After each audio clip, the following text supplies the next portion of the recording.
Welcome back. Shinobi had to move quickly, often under the cover of darkness and across enemy territory. So if you haven't guessed it by now, the subdiscipline I'm referring to is simply running. The ability to cover ground with one's own 2 feet was absolutely just as important to the ancient ninja as it is to today's elite forces of the world. In the words of Alexander Stilwell, author of The Elite Forces Manual of Mental and Physical Endurance, every selection or recruit training course uses running as the main element in building physical endurance. This is for good reason. For every soldier, be it a marine, a samurai, a shinobi, or ashigaru, is that their training had to involve consistent routines of long-distance running with life-sustaining equipment to accustom the mind and body to the added weight of combat loads and the variances in physical terrain. It may also be said that they trained the type 1 fibers of their muscles with sprints, training to prepare them for explosive and quick egress from an area or right into an enemy. So running is crucial in ninjutsu both historically and practically. The art that emphasizes the disciplines of stealth, mobility, and survival has running as a distance for an ambush. For the discipline of stealth, running silently requires control over foot placement, breath control, and balance. Key elements in ninjutsu. Soft, controlled running prevents detection. And pertaining to endurance and conditioning, long-distance running builds stamina, essential for missions requiring extended movement. Running also helps cultivate mental fortitude, for running through pain and exhaustion builds resilience, mirroring the harsh training of the historical ninja. Takeda clan espionage of the 16th century. To spy on rival clans of the Hojo and Uesugi, the shinobi agents of Takeda were known to run long distances across enemy lines at night, often reducing the noise of their infiltrations with barefoot movements.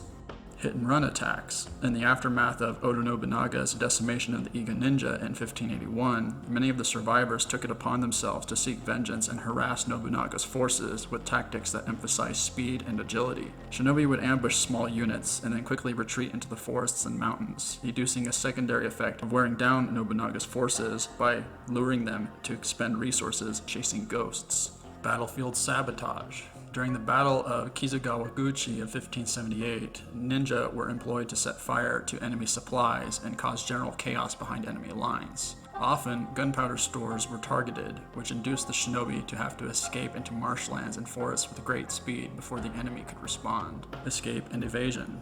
Another detail of Nobunaga's attack against the Iga Ninja that supports the value of running is that many of the survivors of his attack escaped by fleeing from the enemy into the mountains and evading capture by consistently moving for days into safer territory. So building up the body to be capable of enduring long journeys by foot necessitates a training routine with well-defined goals. Perhaps one could aim for attaining the time of a 6-minute mile, or running 5 times a week, depending on one's physical dispositions. As one becomes accustomed to this volume of 5 miles a week, gradually increase it over the months until you can run 6 miles 5 times a week for a total of 30 miles a week. Be sure to incorporate strength training to prevent loss of upper body muscle. Vary the terrain and weather conditions of the run to become accustomed to natural tests of willpower. And lastly, be sure to change up the pace of the conditioning by combining some fartleks and sprints into your long-distance runs. One routine that I enjoy involves running a 6-mile stretch 5 times a week across dirt and forested terrain carrying a 20-pound pack. At the midpoint of the run, I find an area to complete 200 push-ups, 45 pull-ups, 100 inverted sit-ups, or other core exercise before I continue with the other half of the run. The 20-pound pack is carried to get used to the weight of essential survival equipment of an EDC pack or other items that one might need in an emergency. The running sessions are carried out during both daylight and night hours for adaptation purposes. For some, running can become boring over time, so here are some variables that can be added to the running routines to keep them interesting.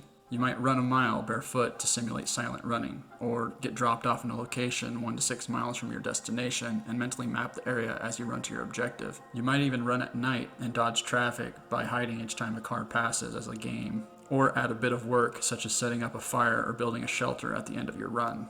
Running needs to be recognized as a fundamental physical skill of ninjutsu.